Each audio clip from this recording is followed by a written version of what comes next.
بابیانوویبوونی ئەندامانی پارتی کرێکارانی کوردستان لە ناوچەکە فڕۆکەکانی تورکیا سنووری گوندەکانی تووتەقەڵ و سەرچنار و جەلەمۆردیان لە بناری خاڵخاڵانی ناحیەی ئاغجەلەر بردومان کرد. باهۆیەوە دوو هاوڵاتی مەدەنی و سێگەری لای پارتی کرێکاران گیانیان لەدەستدا. پەیام وەک یەکەم دەستگای میدیایی گەیشتە شوێنی ڕووداوەکە.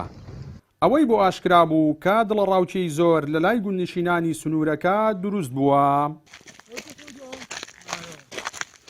خۆم بەڵێ خۆم بەیانی سەعات 5:30 و ئەلە بەر دەرگای خۆمان فڕۆکەکەم دی لە ڕازماری خۆمان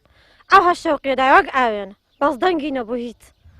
دەنگی نەبوو ئێمە ڕۆشتمە ئێمە خەوت بووین هەتا براکەم لە ماڵێ خەوت بووە تا 8 بۆ 9 گوتیان لەو دیۆ شوانێک هات گوتی وەڵی لە پەکەکەیان داوە لەو چەمە ئێمە باوەڕیمان نادوتمان ئەوت خۆیان بۆم بشتێنێنەوە ئەوەیە کەچی گوتی بەخۆ دوومە ڕنقاتی شکاوە لە هینەکەنا براکەم هەستان گوتم هەستە کاکە ئێمە ئەنفال کراوین کەسمان نەما ساحێبی چەند ئەنفالین تەنیا خۆشکە بم ئەو برا گوتم هەستە مناڵەکان خنکە و دەڕۆینە خوارێ بەڕاستی دڵە ڕاوکێشی زۆری خسۆتە ناو منتیقەکەوە هەموو بناری خاڵخەڵان هەموو گوندەکان یعنی ئەوها بڕای خەڵکە ناوێت بەڕاستی لێ دەدانیشە دەبێت چۆلیگە ئێتەیەگە داوای لە حکوومەت یاریمی کوردستانێکی چارە سەرێکی ئەم وەزع بکە ئەوانە بێت دەبێت دیەکان چۆلکە دێ نییە دوان نییە بناری خاڵخەڵان دیەکان زۆرن هەمید ئەوها بێت دەبێت چۆلیگە بەڕاستی وەزعەکە ناخۆشی بەو خوایە ڕۆڵە گوێیەکەم ئەوەندە لێ بوو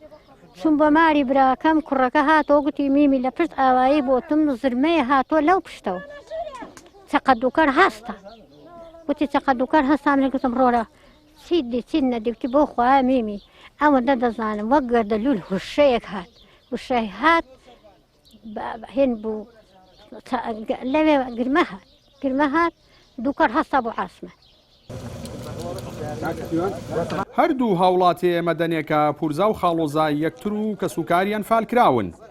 یەکێکیان دانوشتی گوندی سەرچنارە ئەوی تریان موختاری گوندی تووتەقەڵە. بەڕێوبەری ناحیەی ئاغجەلەر دەڵێت پێشتر هۆشداریمان لەبارەی هێرشی لەو جۆرە داوە بەڵام بە هەند وەرنەگیرە تا ئەو کارە ساتەی لێکەوتەوە.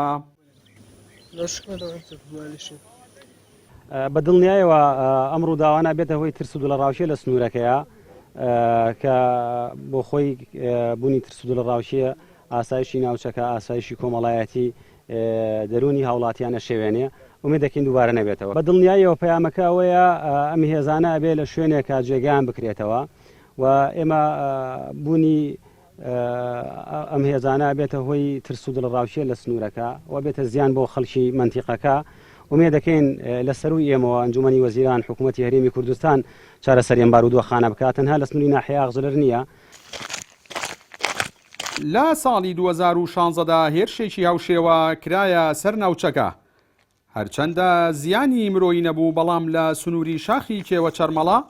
زیاتر لە 10,000 دۆنم پوش و پاوەنی سنوورەکە سووتان. باش ئەنجامدانی ڕێکارە یاسایەکان لە پزیشکی دادی سلێمانی تەرمی ئیسماعیلی برایم لە گوندی سەرچنار و تەرمی ئارام کاکەخان لە گوندی تووتەقەڵ بەخاک سپێردران. جەلال جەباری کەناڵی ئاسمانی پەیام گوندی تووتەقەڵ لە سنووری ناحیەی ئاغجەلەر.